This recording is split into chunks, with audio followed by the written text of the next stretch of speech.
ದೇವ್ರೆ, ಯಾಕೆ ಸುಮ್ಮನೆ ನಿಂತಿದ್ದೀರಾ? ಮಾತಾಡಿ. ಬ್ಯಾಟ್ರಿ ಹೇಳಿದ್ರು ನಾನೇ ಸಿಕ್ಕಾಕೊಳ್ಳೋದು. ಹೇಗಾದ್ರೂ ಮ್ಯಾನೇಜ್ ಮಾಡ್ಬೇಕು. ಹೊಸಮ್ಮ, ನಾನು ನೆನ್ನೆ ರಾತ್ರಿನೇ ಇಲ್ಲಿ ಬಂದು ಮಲ್ಕೊಂಡಿದ್ದೆ. ಅದು ಹೊಸ ಜಾಗ ಬೇರೆ ಅಲ್ವಾ, ಅದಕ್ಕೆ ಜಾಸ್ತಿ ನಿದ್ದೆ ಮಾಡ್ಬಿಟ್ಟಿದ್ದೆ. ನನ್ನನ್ನೆಲ್ಲ ಬಿಟ್ಟು ಹೋಗ್ಬಿಟ್ಟಿದ್ದಾರೆ. ನಿಜನಾ? ನೀವು ರಾತ್ರಿ ಇಲ್ಲೇ ಮಲ್ಗಿದ್ರಾ? ಎಲ್ಲಿ ಮಲ್ಗಿದ್ರಿ? ನಾನ್ ನಿಮ್ಮನ್ನ ನೋಡೇ ಇಲ್ವಲ್ಲ. ಹಲೋ ಹೊಸಮ್ಮ, ನೀವು ಜಸ್ಟ್ ನೆನ್ನೆ ಮೊನ್ನೆ ಅಂದ್ರೆ ಒಂದು 3-4 ತಿಂಗಳಿಂದ ಈ ಮನೆಗೆ ಬಂದು ಸೇರ್ಕೊಂಡಿದ್ದೀರಾ. ಆದ್ರೆ 8 ವರ್ಷದಿಂದ ಬಾಸ್ಗೆ ನಾನೇ ಬೆನ್ನೆಲುಬಾಗಿ ನಿಂತಿರೋದು. ಹಂಗ್ ಲೆಕ್ಕ ಹಾಕೊಂಡ್ರೆ ನಾನ್ ನಿಮಗ್ ಸೀನಿಯರ್. ಸೀನಿಯರ್ಗೆ ಜೂನಿಯರ್ ಡೌಟ್ ಪಡ್ತಾರ? ನೀವು ಸೀನಿಯರೇ ಇರ್ಬೋದು, ಆದ್ರೂ ರಾತ್ರಿ ನೀವು ಇಲ್ಲೇ ಇದ್ರಾ? ಏನು ಹಾಗೂ ಅಲ್ಲ ಈಗೂ ಅಲ್ಲ, ಏನೂ ಇಲ್ಲ. ನಾನಿನ್ನೇನು ಕೇಳಿಸ್ಕೊಳ್ಳೋದಿಲ್ಲ, ನೀವೇನು ಕೇಳೋ ಹಾಗೂ ಇಲ್ಲ. ಅದ್ ಸರಿ, ತಲೆಗೆ ಯಾಕೆ ಹೀಗೆ ಟವಲ್ ಕಟ್ಕೊಂಡಿದ್ದೀರಾ? ನಿಮ್ ತಲೆಗೇನಾಯ್ತು? ಅದು ಇವಾಗ ಜಸ್ಟ್ ಸ್ನಾನ ಮಾಡ್ಕೊಂಡ್ ಬಂದಲ್ಲ, ತಲೆ ಒಣಗ್ಲಿ ಅಂತ ಟವಲ್ ಹಾಕೊಂಡಿದೀನಿ. ಸ್ನಾನ ಮಾಡಿದ್ರಾ? ಏನ್ ಮಾಡಿದ್ರಿ? ಅದು ಇಲ್ಲೇ ವಾಶ್ ಬೇಸಿನಲ್ಲಿ ಹೆಡ್ ಬಾತ್. ಇಲ್ಲ.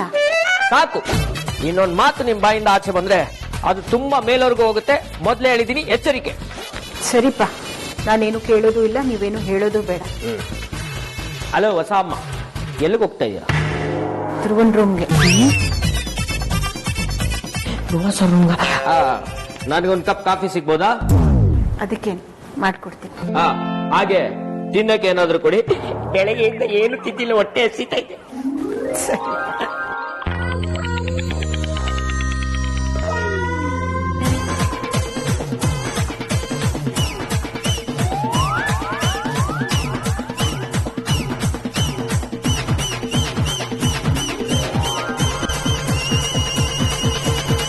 ಎಲ್ಲ ಓಕೆ, ಆದ್ರೆ ಈ ಅದಿತಿ ಯಾರು ಇಲ್ದೇ ಇರುವಾಗ ಧ್ರುವ ಸರ್ನ ನೋಡಕ್ ಯಾಕೆ ಬಂದಿದ್ದಾರೆ? ಬಾಯ್ ಬಿಟ್ಟು ಕೇಳ್ಬಿಡೋಣ ಅಂದ್ರೆ ಮಾತೆತ್ತಿದ್ರೆ ಪಾರ್ಕಿನ್ ಮ್ಯಾಟ್ರ್ ತೆಗೆದು ಮಾಡದೇ ಇರೋ ತಪ್ಪಿಗೆ ಗಲ್ ಶಿಕ್ಷೆ ಕೊಡಿಸ್ತೀನಿ ಅನ್ನೋ ಲೆವೆಲ್ಗೆ ಎದುರಿಸ್ತಾರೆ. ಲೈಫಲ್ಲಿ ಇನ್ನು ಮದುವೆ ಮುಂಜಿ ಮಕ್ಕಳು ಯಾವ್ದೂ ಆಗಿಲ್ಲ. ಒರಿಜಿನಲ್ ಕನ್ಯಾಕುಮಾರ ನಾನು. ಏನಾರ ಮಾಡ್ಕೊಳ್ಳಿ, ಊರು ಉಸಾಬ್ರಿ ನಮ್ಗೆ ಯಾಕೆ? ವೈಜಯಂತಿ ಆಂಟಿ ಬಂದ್ರು ಬಂದ್ಬಿಡ್ಬೋದು. ಕ್ಲೋಸ್ ಮಾಡ್ಬೇಡ.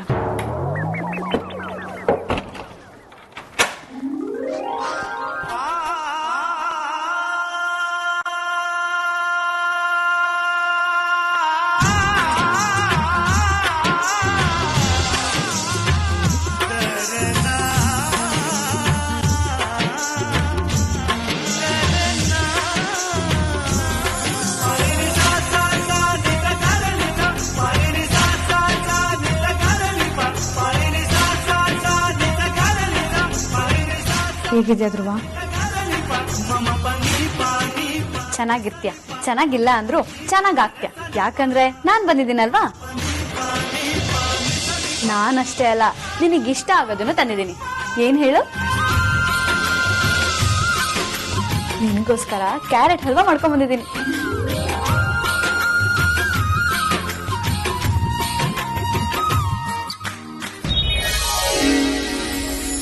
ಗಮ ನೋಡು. ಆಸೆ ಆಗ್ತಿದ್ಯಾ?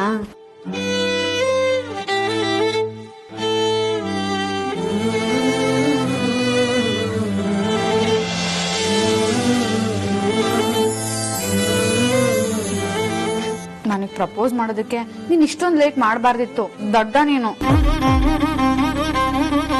ನಾನು ನಿನಗೆ ಫಸ್ಟ್ ಟೈಮ್ ಪ್ರಪೋಸ್ ಮಾಡಿದ್ದು ನೆನಪಿದ್ಯಾ? I think I like you Dhruva. I think I like you Dhruva. I think I like you Dhruva. ಸದ್ದು ಮಾಡಿದೆ ನನ್ನೆದೆ. ಅವತ್ತೇ ನೀನ್ ಹೂ ಅಂದಿದ್ರೆ ನಮ್ ಮನೆಯವ್ರನ್ನ ಹೇಗೋ ಒಪ್ಪಿಸ್ತಿದ್ದೆ. ಅಮ್ಮು ಅಕ್ಕ ಮತ್ತೆ ವೇದಾಂತ್ ಭಾವನ್ ಮದ್ವೆ ಜೊತೆ ನಮ್ ಮದ್ವೆನೂ ಆಗಿರೋದು. ಮೋಸ್ಟ್ಲಿ ಆಗ ನಿಂಗೆ ಈ ತರ ಪರಿಸ್ಥಿತಿ ಬರ್ತಾನೆ ಇರ್ಲಿಲ್ವೇನೋ. ನಾನು ನಿನ್ನ ನೋಡೋದಕ್ಕೆ ಕಳ್ಳಿ ತರ ಬರೋದು ಇರ್ತಿರ್ಲಿಲ್ಲ.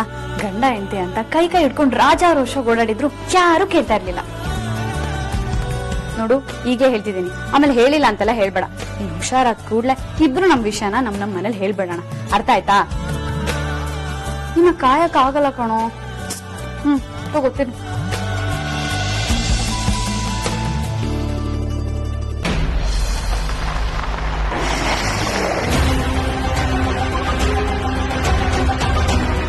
ನೋಡಿ ನದಿ, ಯಾಕೆ ಟೆನ್ಷನ್ ಇದೆಯಾ?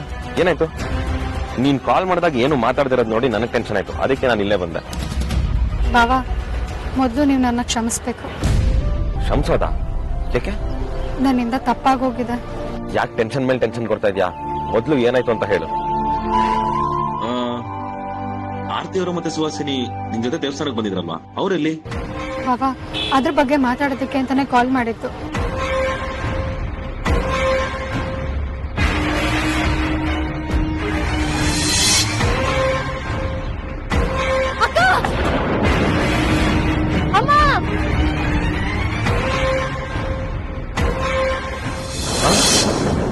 ಆರ್ತಿ ಅವ್ರಿಗೆ ಏನಾಗಿದೆ? ಅವ್ರು ಸೇಫ್ ಆಗಿದ್ದಾರೆ ತಾನೆ? ಏನು ಆಗಿಲ್ಲ ಬಾವಾ, ಅಕ್ಕ ಸೇಫ್ ಆಗೇ ಇದ್ದಾಳೆ. ಅವಳೀಗ ಅತ್ತೆ ಜೊತೆ ಮನೆಗೆ ಹೋಗಿದ್ದಾಳೆ. ಆದ್ರೆ ನಾನೇ ಇದನ್ನೆಲ್ಲ ಬೇಕು ಅಂತ ಮಾಡಿದೀನಿ ಅಂತ ಅವಳು ನನ್ನ ಮೇಲೆ ಕೋಪ ಮಾಡ್ಕೊಂಡಿದ್ದಾಳೆ. ಅದೇ ಹೇಗ್ ಸಾಧ್ಯ? ನೀನ್ ಕಾರ್ ಪಾರ್ಕ್ ಮಾಡ್ಬೇಕಾದ್ರೆ ಹ್ಯಾಂಡ್ ಬ್ರೇಕ್ ಹಾಕಿರ್ಲಿಲ್ವಾ? ಹಾಕಿದೆ ಬಾವಾ, ನನಗ್ ಚೆನ್ನಾಗಿ ನೆನಪಿದೆ.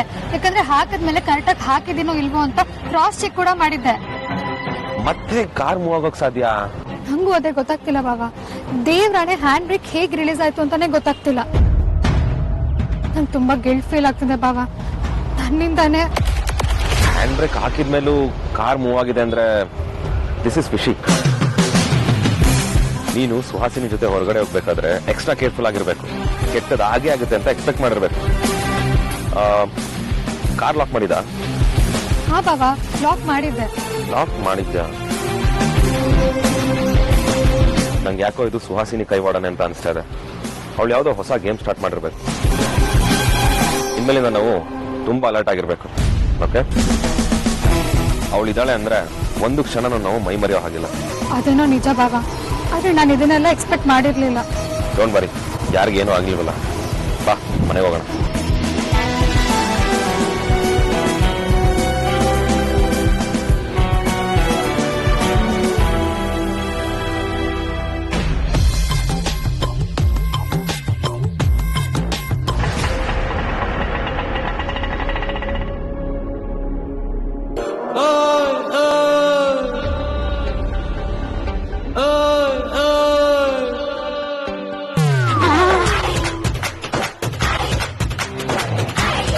ಇವರೇನಪ್ಪ ದೇವಸ್ಥಾನಕ್ಕೆ ಹೋದವ್ರು ಇಷ್ಟು ಬೇಗ ಬಂದ್ಬಿಟ್ರು.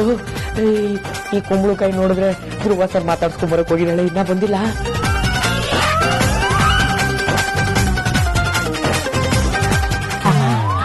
ಡೋರ್ ಬೇರೆ ಲಾಕ್ ಆಗಿದೆಯಲ್ಲ, ಒಳಗಡೆ ಏನ್ ನಡೀತಾ ಇರ್ಬೋದು?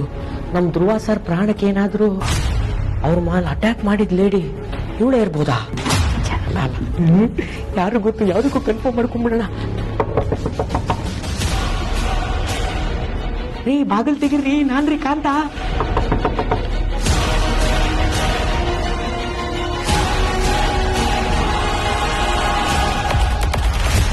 ಅಯ್ಯೋ, ದೇವಸ್ಥಾನಕ್ಕೆ ಹೋದವರು ಬೇಗ ಬಂದ್ಬಿಟ್ಟಿದ್ದಾರೆ. ನಾನ್ ಬೇರೆ ರಾತ್ರಿ ಇಲ್ಲೇ ಇದ್ದೆ ಅಂತ ಓಡ್ಬಿಟ್ಟಿದೀನಿ. ಈಗೇನಾದ್ರೂ ಸುಹಾಸಿನಿ ಮೇಡಮ್ಗೆ ನಾವಿಬ್ರು ಬ್ಯಾಕ್ ಡೋರ್ ಇಂದ ಇಲ್ಲಿಗೆ ಬಂದಿದೀವಿ ಅಂತ ಗೊತ್ತಾದ್ರೆ ಮಾತಲ್ಲೇ ಬೆಂಡೆತ್ತಿ ಏರೋಪ್ಲೇನ್ ಹತ್ತಿಸ್ಬಿಡ್ತಾರೆ. ಪ್ಲೀಸ್ ದಯವಿಟ್ಟು ಬೇಗ ಬಂದು ನನ್ನ ಕಾಪಾಡಿ. ಸರಿ ಸರಿ, ಬರ್ತೀನಿ.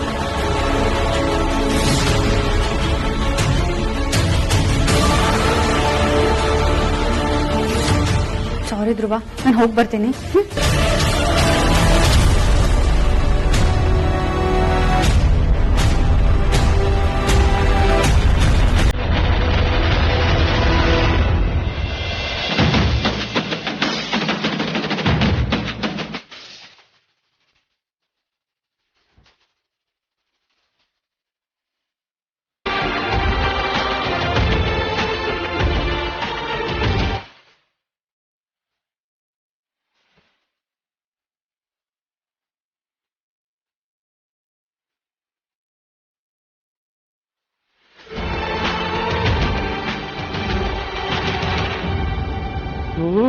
ನನಗಿಲ್ಲಿ ಕೈ ಕಾಲೆಲ್ಲ ಶೇಕ್ ಆಗ್ತಾ ಇದೆ. ಇವ್ರಿಗೆ ನೋಡಿದ್ರೆ ಸ್ಲೋ ಮೋಷನ್ ಬಿಲ್ಡಪ್ ಬೇರೆ. ಅಯ್ಯೋ ಮೇಡಮ್, ಬೇಗ ಬನ್ನಿ ಹೋಗೋಣ.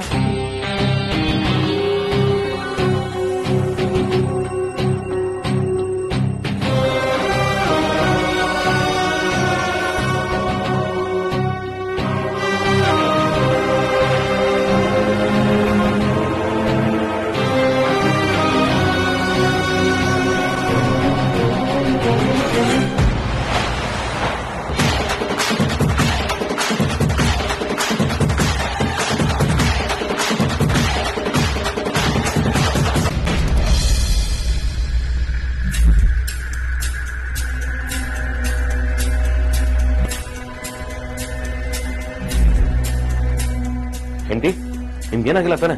ಆರಾಮಾಗಿದ್ದೀರಲ್ವಾ?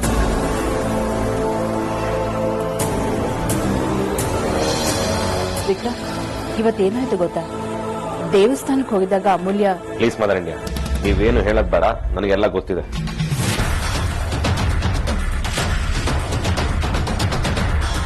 ನನಗೂ ವಿಷಯ ಗೊತ್ತಾಯ್ತು. ಅಮ್ಮ ಫೋನ್ ಮಾಡಿಲ್ಲ ಹೇಳಿದ್ರು. I okay?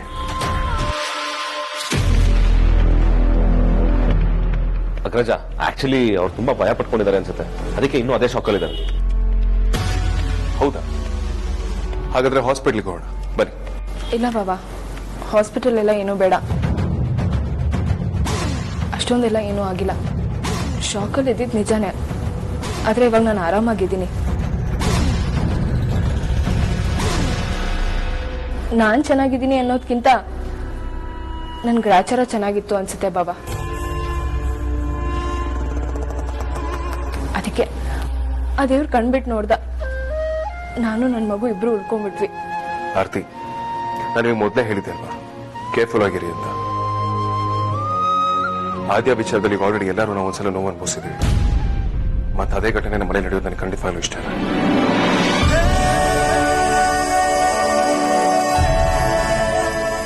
ದಯವಿಟ್ಟು ಇನ್ ಮುಂದೆ ಪ್ಲೀಸ್ ಕೇರ್ಫುಲ್ ಆಗಿರಿ. ನಾನು ಹುಷಾರಾಗೇ ಇದ್ದೀನಿ ಬಾಬಾ, ಆದ್ರೆ ಈ ಅಮ್ಮಗೆ ಯಾಕಕ್ಕ ಈ ತರ ಎಲ್ಲ ಮಾತಾಡ್ತಿದ್ಯಾ? ನಾನ್ ಏನ್ ಅನ್ಯಾಯ ಮಾಡ್ದೆ ಅಂತ ಹೀಗೆಲ್ಲ ಹೇಳ್ತಿದ್ಯಾ? ನೀನ್ ಇಷ್ಟ ನನ್ನ ಅರ್ಥ ಮಾಡ್ಕೊಂಡಿರೋದು? ಅರ್ಥ ಮಾಡ್ಕೊಂಡಿರೋದಕ್ಕೆ ಹೇಳ್ತಿರೋದು. ಪ್ಲೀಸ್ ಕಣೆ, ನಿನ್ ತಮ್ಮಯ್ಯ ಅಂತೀನಿ, ಪ್ಲೀಸ್ ಹೊಟ್ಟೆ ಹೊಡ್ಸೋ ತರ ಮಾತಾಡ್ಬೇಡ. ನಿನ್ ತಾಯಿ ಆಗ್ತಿದ್ಯಾ ಅಂತ ವಿಷಯ ಕೇಳಿ ನಿನ್ಗಿಂತ ಜಾಸ್ತಿ ನಾನ್ ಖುಷಿ ಪಟ್ಟಿದ್ದೀನಿ ಕಣೆ. ನಿನ್ ಮಗು ಮೇಲೆ ಎಷ್ಟು ಕೇರ್ ತಗೊಳ್ತಿದ್ಯೋ ನಾನು ನಿನ್ ಮೇಲೆ ಅಷ್ಟೇ ಕೇರ್ ತಗೊಳ್ತಿದ್ದೀನಿ. ನಾನು ಇದುವರೆಗೂ ನಿನ್ ಹೊಟ್ಟೆಲ್ ಬೆಳೀತಿರೋದು ನಿನ್ ಮಗು ಅಲ್ಲ, ನನ್ ಮಗು ಅಂತಾನೆ ಅನ್ಕೊಂಡಿದ್ದೀನಿ. ಹೀಗಿರುವಾಗ ನಾನು ಯಾಕಕ್ಕ ಹೊಟ್ಟೆ ಹೊಡ್ಕೊಳ್ಳಿ ನಿನ್ ಮೇಲೆ?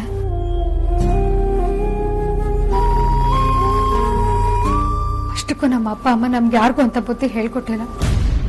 ಆದ್ರೂ ನಿನ್ ಮನ್ಸಲ್ಲಿ ಯಾಕಿಂತ ಭಾವನೆ ಎಲ್ಲ ಬರ್ತದೆ ಅಂತ ಗೊತ್ತಾಗ್ತಿಲ್ಲ ಕಣ. ಈ ಮಗು ನಿಂದಲ್ಲ ಅಮ್ಮು, ಈ ಮಗು ನಂದು.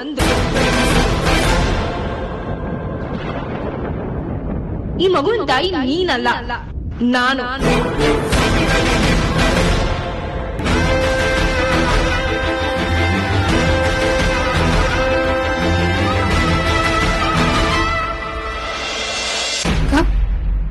ನಿಜವಾಗ್ಲೂ ನೀನ್ ನನ್ನ ಅಕ್ಕನೇನಾ? ಏನೇನ ಇದೆಲ್ಲ ಹೇಳ್ತಿರೋದು? ನನ್ಗೆ ಯಾಕೋ ಇದೆಲ್ಲ ನಿನ್ ಮಾತು ಅಂತ ಈಗ್ಲೂ ನಂಬಕ್ ಆಗ್ತಿಲ್ಲ ಕಣೆ. ನನ್ನ ಅಕ್ಕ ಉಳ್ಕೊಂಡಿಲ್ಲ ಅನ್ಸ್ತಿದೆ. ಯಾಕೆಂದ್ರೆ ನನ್ನ ಅಕ್ಕನ ಮನ್ಸು ಹೀಗೆಲ್ಲ ಯೋಚನೆ ಮಾಡಲ್ಲ ಅನ್ನೋ ನಂಬಿಕೆ ನತ್ತು. ಅದು ಅವತ್ತು ಹಾಲೆ, ಇವತ್ತು ಹಾಲೆ. ಆದ್ರೆ ಈಗ ಯಾರೋ ಅದಕ್ಕೆ ಹುಳಿ ಅಂತಿದ್ದಾರೆ ಅನ್ಸ್ತಿದೆ. ಹಚ್ಕೊಡೋರ್ ಮಾತನ್ನ ಎಷ್ಟ್ ದಿನ ಅಂತ ಕೇಳ್ತ್ಯಾಕ? ಅವರು ಸ್ವಂತ ಅಕ್ಕ ತಂಗಿರು ಒಗ್ಗಟ್ಟಿನ ಹೊರತು ತಮಾಷೆ ನೋಡೋದಕ್ಕೆ ಅಂತ ಕಾಯ್ತಾ ಇದ್ದಾರೆ. ಅದಕ್ಕೆ ನಿನ್ನ ಬಳಸ್ಕೊಳ್ತಿದ್ದಾರೆ. ನೀನ್ ಅವ್ರ ತಾಳಕ್ ಕುಣಿತಾ ಇದ್ಯಾ? ಅಟ್ಲೀಸ್ಟ್ ಇನ್ಮೇಲಾದ್ರೂ ಸ್ವಂತ ಬುದ್ಧಿಯಿಂದ ಯೋಚನೆ ಮಾಡೋದನ್ನ ಕಲ್ತ್ಕೋ ಅಕ್ಕ. ನೀನ್ ಮಾಡಿರೋ ಕೆಲ್ಸನ ಕಣ್ಣಾರೆ ಕಣ್ಮೇಲೋ ನೀನ್ ಹೇಗ್ ನಂಬ್ಲಿ ಅಮ್ಮು? ಅದ್ ಇವ್ರೆ ಕಣ್ತರಿಸ್ದ ಅನ್ಸುತ್ತೆ. ಸುಮ್ನೆ ಮಾಡಿರೋದನ್ನ ಮಾಡ್ದೆ ಅಂತ ಒಪ್ಕೋ. ಅವ್ರ ಇವ್ರ ಮೇಲೆ ಆಪಾದನೆ ಹೊಡ್ಸ್ಬೇಡ. ಹೆಂಡತಿ, ಏನ್ರಿ ಇದೆಲ್ಲ? ಒಂದ್ ನಿಮಿಷ, ಏನ್ ಮಾಡ್ದೆ ಅಂತ ಈ ತರ ಮಾತಾಡ್ತಿದ್ಯಾಕ? ಅಷ್ಟಕ್ಕೂ ನಾನೇ ಹ್ಯಾಂಡ್ ಬ್ರೇಕ್ ಹಾಕಿ ನಾನೇ ಯಾಕೆ ಇಳಿಸ್ತೀನಿ ಹೇಳು? ನೀನ್ ಮದ್ವೆ ಆಗ್ ಬಂದ್ರೆ ನಿನ್ ಮನೆ ನೆಮ್ಮದಿ ಕೆಡುತ್ತೆ. ಇಲ್ಲಿರೋರು ಯಾರಿಗೂ ಒಳ್ಳೇದಾಗಲ್ಲ. ನೀನ್ ಮದ್ವೆ ಆಗದೆ ಇರೋದೇ ಒಳ್ಳೇದು ಅಂತ ಗುರುಗಳು ಸಾರಿ ಸಾರಿ ಹೇಳಿದ್ರು. ಆದ್ರೂ ನೀನ್ ಅವ್ರ ಮಾತನ್ನ ಧಿಕ್ಕರಿಸಿ ಮದ್ವೆ ಆಗಿ ಬಂದೆ. ಅದ್ರ ಫಲನೇ ನಾವ್ ಇವತ್ತು ಅನುಭವಿಸ್ತಿರೋದು. ಮನುಷ್ಯರಾಡೋ ಮಾತೆಲ್ಲ 100% ನಿಜ ಆಗತ್ತೆ ಅಂತ ಯಾಕೆ ನಂಬ್ತೀಯ? ನನ್ನಿಂದಾನೇ ನಿನ್ ಮಗುಗ್ ಸಮಸ್ಯೆ ಅಂತ ಯಾಕೆ ಒಪ್ಕೊಂಡಿದ್ಯಾ? ಅದೆಲ್ಲ ಸುಳ್ಳು ಇರ್ಬೋದಲ್ಲ? ಸುಳ್ಳಾಗಿದ್ರೆ ನಾನು ಈ ತರ ಮಾತಾಡ್ತಿರ್ಲಿಲ್ಲ ಅಮ್ಮು. ನೀನ್ ಮನೆಗ್ ಬಂದ್ಮೇಲೆ ಅಜ್ಜಿ ಕಣ್ಣು ಇತ್ತು. ರಾಜನಂಗ್ ಆಕ್ಸಿಡೆಂಟ್ ಆಗಿ ಮೂಳೆ ಸೇರ್ಬೇಕಾಗ್ ಬಂತು. ವಿಕ್ಕಿಯವರು ಕೋರ್ಟು ಪೊಲೀಸ್ ಸ್ಟೇಷನ್ ಅಂತ ಅಲಿಬೇಕಾಯ್ತು. ನಾನಿವತ್ತು ನನ್ ಮಗನ್ ಕಳ್ಕೊಬೇಕಿತ್ತು. ಇಷ್ಟೆಲ್ಲ ಆಗಿತ್ತು ನೀನ್ ಈ ಮನೆಗ್ ಬಂದ್ಮೇಲೆ ಅಲ್ವಾ? ಗುರುಗಳು ಹೇಳಿದ್ದು ಇದನ್ನೇ ಅಲ್ವಾ?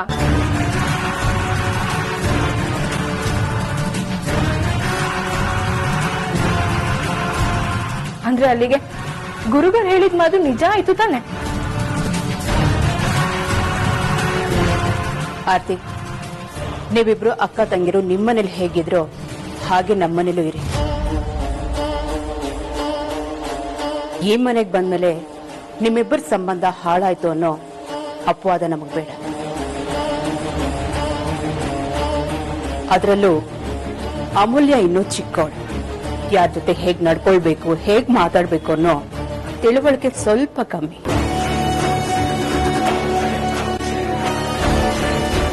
ಆದ್ರಿಂದ ಗುರುಗಳಿಗೇನೋ ಹೇಳಿದ್ರು ಅನ್ನೋದನ್ನ ಅವಳ ಮುಖದ ಮೇಲೆ ಹೊಡೆದಾಗ ಹೇಳ್ಬೇಡ. ನೋಡು, ಅವಳೇನೇ ತಪ್ಪು ಮಾಡಿರ್ಬೋದು, ಅದನ್ನ ಕ್ಷಮಿಸಿ ಅಡ್ಜಸ್ಟ್ ಮಾಡ್ಕೊಂಡು ಹೋಗೋದನ್ನ ಅಭ್ಯಾಸ ಮಾಡ್ಕೊ. ಗೊತ್ತಿಲ್ಲದೆ ಮಾಡಿರೋ ತಪ್ಪನ ಕ್ಷಮಿಸ್ಬೋದತ್ತೆ, ಗೊತ್ತಿದ್ದು ಮಾಡಿರೋ ತಪ್ಪನ ಹೇಗ್ ಕ್ಷಮಿಸೋಕಾಗತ್ತೆ ಹೇಳಿ?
ವೇದಾಂತ್, ಅಕ್ಕನ ಮಾತನ್ನ ನೀನು ನಂಬ್ತೀಯ?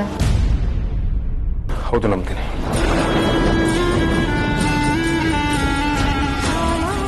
ಸರಿ ಆಯ್ತು, ನಿನ್ನಿಷ್ಟ. ಆದ್ರೆ ಅದರಲ್ಲಿ ನನ್ನ ತಪ್ಪೇನೂ ಇಲ್ಲ ಅನ್ನೋದನ್ನ ನೀನು ನಂಬಕ್ಕಾಗತ್ತಾ? ಖಂಡಿತವಾಗ್ಲೂ ನಂಬ್ತೀನಿ. ಯಾವುದೇ ಅನುಮಾನ ಇಲ್ಲದೆ ನಂಬ್ತೀನಿ. ಅಮೂಲ್ಯ, ನಿನ್ನ ಫೀಲಿಂಗ್ಸ್ ಅನ್ನು ತುಂಬಾನೇ ರೆಸ್ಪೆಕ್ಟ್ ಮಾಡ್ತೀನಿ. ಹಾಗೆ ಆರ್ತಿ ಅವ್ರ ಫೀಲಿಂಗ್ಸ್ ಕೂಡ ಅಷ್ಟೇ ರೆಸ್ಪೆಕ್ಟ್ ಮಾಡ್ತೀನಿ. ಗೋಡೆ ಮೇಲೆ ದೀಪ ಇಡ್ಬೇಡ ವೇದಾಂತ್. ಏನ್ ಹೇಳ್ಬೇಕು ಅಂದ್ಕೊಂಡಿದ್ಯೋ ನೇರವಾಗಿ ಹೇಳು. ಅಮೂಲ್ಯ, ಆರ್ತಿ ಈಗ ಕ್ಯಾರಿ, ಅವಳಲ್ಲಿರೋ ಭಯ ಅವಳಿಂದ ಈ ರೀತಿ ಬಿಹೇವ್ ಮಾಡಿಸ್ತಾ ಇದೆ. ಅಂಡ್ ಮೋರೋವರ್, ಪ್ರೆಗ್ನೆನ್ಸಿನಲ್ಲಿ ಮೂಡ್ ಸ್ವಿಂಗ್ಸ್ ಕಾಮನ್ ಅಂತ ನಿನಗೂ ಗೊತ್ತು, ನನಗೂ ಚೆನ್ನಾಗಿ ಗೊತ್ತು. ಅವರು ಚಿಕ್ಕ ವಿಷಯನ ದೊಡ್ಡದು ಮಾಡ್ತಾರೆ. ಸೊ ಈ ಟೈಮಲ್ಲಿ ನಾವು ಅವ್ರನ್ನ ಕೇರ್ಫುಲ್ ಆಗಿ ಹ್ಯಾಂಡಲ್ ಮಾಡಬೇಕು. ಆರ್ತಿ ನೀನು ಅಕ್ಕ ಅನ್ನೋದನ್ನ ಯಾವುದೇ ಕಾರಣಕ್ಕೂ ನೀನು ಮರಿಬಾರ್ದು. ಈ ಸಮಯದಲ್ಲಿ ನೀನು ಅವ್ರನ್ನ ತುಂಬಾ ಮೆಚ್ಯೂರ್ಡ್ ಆಗಿ ಹ್ಯಾಂಡಲ್ ಮಾಡಬೇಕು. ಅವ್ರು ಏನೇ ಅಂದ್ರು ನೀನ್ ಬೇಜಾರು ಮಾಡ್ಕೊಳ್ಬಾರ್ದು. ಹಾಗೆ ನೀನು ಅವ್ರಿಗೆ ಹರ್ಟ್ ಆಗೋ ತರ ಯಾವತ್ತೂ ನಡ್ಕೊಳ್ಬಾರ್ದು. ಈ ಸಮಯದಲ್ಲಿ ನೀನು ಅವನ್ನ ಎಷ್ಟು ಕಂಫರ್ಟಬಲ್ ಆಗಿರ್ತೀಯೋ ಅಷ್ಟು ಒಳ್ಳೇದು. ಯಾಕಂದ್ರೆ ಅವ್ರಿಗಾಗೋ ಪರಿಣಾಮ ಅವ್ರ ಮಗು ಮೇಲೆ ಕೂಡ ಆಗತ್ತೆ. ಇಲ್ಲ ವೇದಾಂತ್, ನಾನು ಯಾವುದೇ ಕಾರಣಕ್ಕೂ ಅವಳ ಮೇಲೆ ಬೇಜಾರು ಮಾಡ್ಕೊಳ್ಳಲ್ಲ.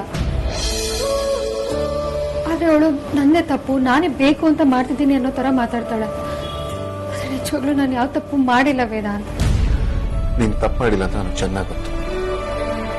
ಆದ್ರೆ ಇದು ತಪ್ಪು ಸರಿ ಅಂತ ವಾದ ಮಾಡೋ ಸಮಯ ಅಲ್ಲ ಅಮೂಲ್ಯ. ನೀನು ತಪ್ಪು ಇಲ್ಲದೆ ಇದ್ರು ಸಾರಿ ಯಾಕೆ ಗೊತ್ತಾಗ್ಲಿಲ್ಲ ಅಂತ ಹೇಳ್ಬಿಡು. ಆಗ ನೀನ್ ದೊಡ್ಡೋಳು ಅನ್ಸ್ಕೊಳ್ತೀಯ. ಆರ್ತಿ ಅವ್ರಿಗೆ ನೀನು ಹೀಗೆ ಬಿಹೇವ್ ಮಾಡ್ತಿದ್ರೆ ನಿನ್ ಮೇಲೆ ಇರೋ ಅಪನಂಬಿಕೆ ಹೋಗುತ್ತೆ, ವಿಶ್ವಾಸ ಜಾಸ್ತಿ ಆಗುತ್ತೆ. ಇಲ್ಲ ವೇದಾಂತ್, ಅಕ್ಕ ನನ್ನ ಕಂಡ್ರೆ ಈ ತರ ಭಯ ಪಡ್ಕೊಳ್ಳೋದಕ್ಕೆ ಆ ಸುಹಾಸಿನಿನ ಕಾರಣ. ಇದೆಲ್ಲ ಅವ್ರದ್ದೇ ಕುತಂತ್ರ. ಆದ್ರೆ ಅದನ್ನ ನಿಂಗೆ ಹೇಗೆ ಅರ್ಥ ಮಾಡಿಸ್ಬೇಕು ಅಂತಾನೆ ಗೊತ್ತಾಗ್ತಿಲ್ಲ. ಇಲ್ಲ, ಹೇಗಾದ್ರೂ ಮಾಡಿ ಅಕ್ಕಂಗ ಆ ಸುಹಾಸಿನಿನ ನಂಬೇಡ. ಅವ್ರು ಸರಿ ಇಲ್ಲ ಅಂತ ರಿಯಲೈಸ್ ಮಾಡಿಸ್ತೀನಿ. ಅವರಿಂದ ಅಕ್ಕನ ದೂರ ಮಾಡೇ ಮಾಡ್ತೀನಿ.